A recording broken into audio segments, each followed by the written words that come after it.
Всем привет, друзья! Сейчас каждый квадратный метр жилой квартиры на вес золота, и цены год от года ниже не становятся. Если у вас маленькая квартира, то пространства просто катастрофически не хватает. Конечно, можно снести все стены, сделать open space, но это далеко не всем подходит. Как визуально увеличить пространство интерьера?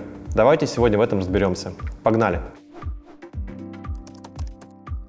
Главный цветовой принцип – светлая цветовая гамма. Светлые цвета лучше отражают свет и делают пространство гораздо больше. Это вот главное правило, которому вам нужно следовать. Делайте светлый потолок. Оставьте эксперименты с цветом для больших пространств. Для маленькой комнаты лучше, чем белый потолок, пока еще ничего не придумали. Избегайте контрастов. Контрастная стена будет давить и разрушать пространство. Используйте полутона, это будет смотреться гораздо интересней. Чтобы визуально увеличить высоту комнаты, есть один очень интересный прием. Надо краской заползти на потолок. Тогда стены визуально будут казаться выше, и, соответственно, вся высота комнаты у нас вырастет. У меня был такой случай, когда я пришел к заказчикам обсуждать будущий проект, они показали свою текущую квартиру, и там дизайнер использовал этот прием, но он немножко все перепутал. Он, наоборот, потолком заполз на стену. И, соответственно, стены визуально стали ниже, потолок сразу же опустился, и смотрелось это довольно странно. Поэтому, пожалуйста, не путайте приемы.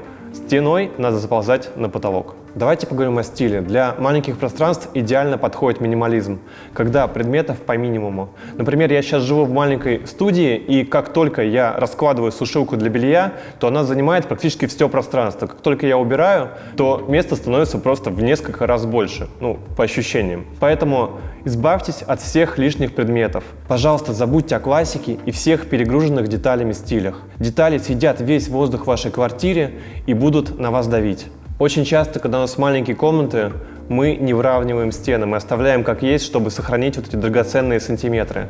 Но стены при этом получаются неровные. И здесь нам очень поможет один интересный прием.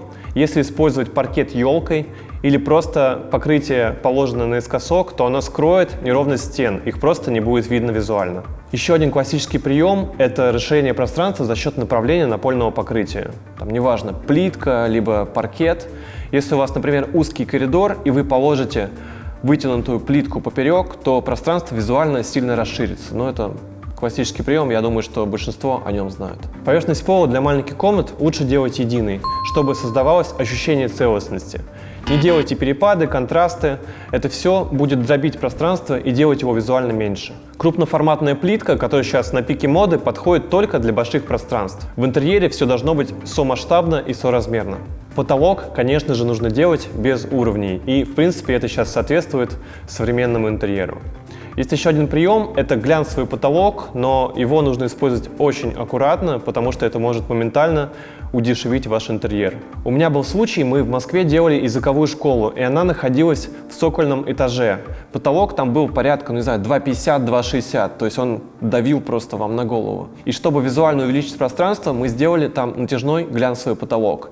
И заказчики потом сказали огромное спасибо, потому что визуально помещение просто выстрелило вверх, и потолок сразу стал высоким. Но использовать это, опять же повторюсь, нужно только в самых экстренных случаях, потому что в противном случае вы получите просто какой-то дешевый и некрасивый интерьер. Давайте поговорим о светильниках. Яркий свет визуально увеличит пространство вечером. Естественно, темная маленькая комната будет смотреться еще более маленькой. Можно заменить верхний свет на напольный, тогда визуально ничто не будет давить сверху. И, по моему мнению, нижний свет гораздо уютнее в вечернее время. Подвесные светильники, люстры лучше заменить на прижатые к потолку плафоны. А если вы хотите физически поднять чистовой уровень потолка, то замените встроенный свет на накладной. Тогда потолок можно будет максимально прижать к черновому или вообще просто снять чистовой и оставить бетонную плиту перекрытия. Это сейчас на самом деле довольно модный прием. И сделать открытую разводку и просто поставить накладные светильники. Тогда у вас будет самый максимальный уровень потолка, то есть выше уже только к соседям попасть. Но приготовьтесь к тому, что потолок покроется проводами и накладными светильниками. Сейчас появилась очень интересная концепция освещения, когда у нас свет падает не сверху вниз из классических светильников, а на стены. Светильники называются wall-washer'ы. Они с помощью специальной призмы, неважно, освещают стены. И получается, что у нас нет яркого засвета на полу и темных стен. У нас получаются яркие стены, которые, отражаясь, освещают весь интерьер. Изучите эту концепцию, это довольно интересно. Ну и, конечно же, можно использовать классические настенные бра и получить приятную засветку на стенах. Используйте высокие двери, они визуально увеличат высоту стен. Кроме того, это сейчас очень модно. Можно даже сделать скрытые двери с коробкой, спрятанной в потолок. Тогда у вас потолок из одной комнаты перетечет в соседнюю. Это технически довольно проблематичное решение, но визуально смотрится очень классно и очень сильно вытягивает потолок. Очень часто в квартирах межкомнатные двери постоянно открыты. Она постоянно стоит у стены, и многие заказчики даже говорят, у нас так и будет. Она будет постоянно открыта и занимать здесь место. Чтобы сэкономить место в маленькой квартире, очень удачно подойдут сдвижные в стену или просто на стену двери.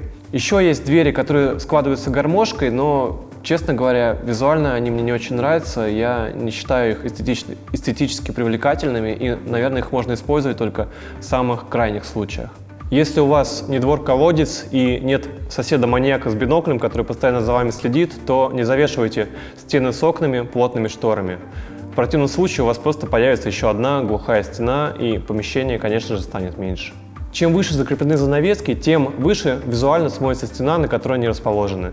В этом случае идеально подходит скрытый карниз, когда в нише у нас находится крепление для штор, и получается, что шторы прямо из потолка перетекают в пол. Отдайте предпочтение светлым однотонным шторам, без декоративных элементов, рисунков и прочего мусора, который съест пространство.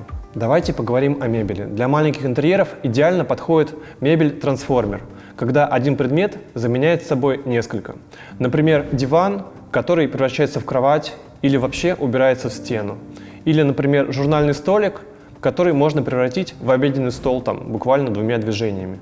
Это очень хорошо подходит для маленьких квартир, и мы постоянно это используем. Ну и, конечно же, идеально подходит бытовая техника, которая замещает собой несколько предметов. Например, стиральная машина с функцией сушки, или духовой шкаф с функцией СВЧ или пароварки. Один из самых известных приемов, который все знают, это, конечно же, зеркала. Используйте их в прихожей, во всю стену, используйте на дверях, в мебели. Очень хорошо расширить пространство в ванной, огромное зеркало во всю стену. Я себе так сделал, и ванна смотрится в 2 раза больше. Лучше отражают свет и увеличивают пространство глянцевые фасады. Я, конечно же, не люблю их из-за маркости и непрактичности, но для маленького интерьера это может быть находкой. Я очень часто сталкиваюсь с этим во время проектирования детских. Дески очень часто маленького размера. Кровать нужно располагать вдоль стены, тогда пространство комнаты будет гораздо больше. Кровать поперек, с одной стороны, может быть более интересной, потому что напротив телевизор, но в комнате будет места в разы меньше. Мебель на ножках сейчас в моде и смотрится гораздо воздушнее, чем тяжеловесные диваны, прилипшие к полу. Как можно чаще в маленьком интерьере используйте скрытое хранение. Вещи, выставленные на полке, создают ощущение бардака и захламленности и очень сильно съедают пространство. Пару слов по поводу обоев. Если вы используете обои с принтом, то размер принта должен соответствовать размеру помещения. Если у вас маленькая комната и в ней огромный принт, то он визуально убьет все пространство. Полосатые обои визуально помогут вам увеличить или расширить пространство в зависимости от направления линий. Но самое главное, чтобы они не были сильно контрастными.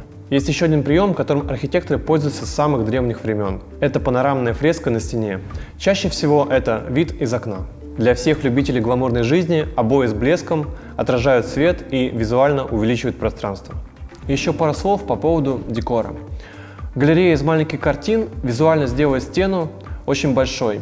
Если вы вешаете зеркало, то вешайте его без массивной рамы, а картину можно повесить без подрамника. Это будет смотреться современно и смотреться гораздо легче. И последний совет. Пожалуйста, выкиньте все ваши магнитики. Напишите, пожалуйста, в комментариях, как вы визуально увеличите пространство в маленькой квартире. Я думаю, что всем нам это будет полезно. Обязательно переходите в мой инстаграм, подписывайтесь. Там самые свежие проекты нашей дизайн-студии. Все для вашего вдохновления. Если видео было полезным, то обязательно поддержите его лайком. Подписывайтесь на наш канал. Скоро будет еще очень много полезных и интересных выпусков. До скорых встреч. Пока-пока.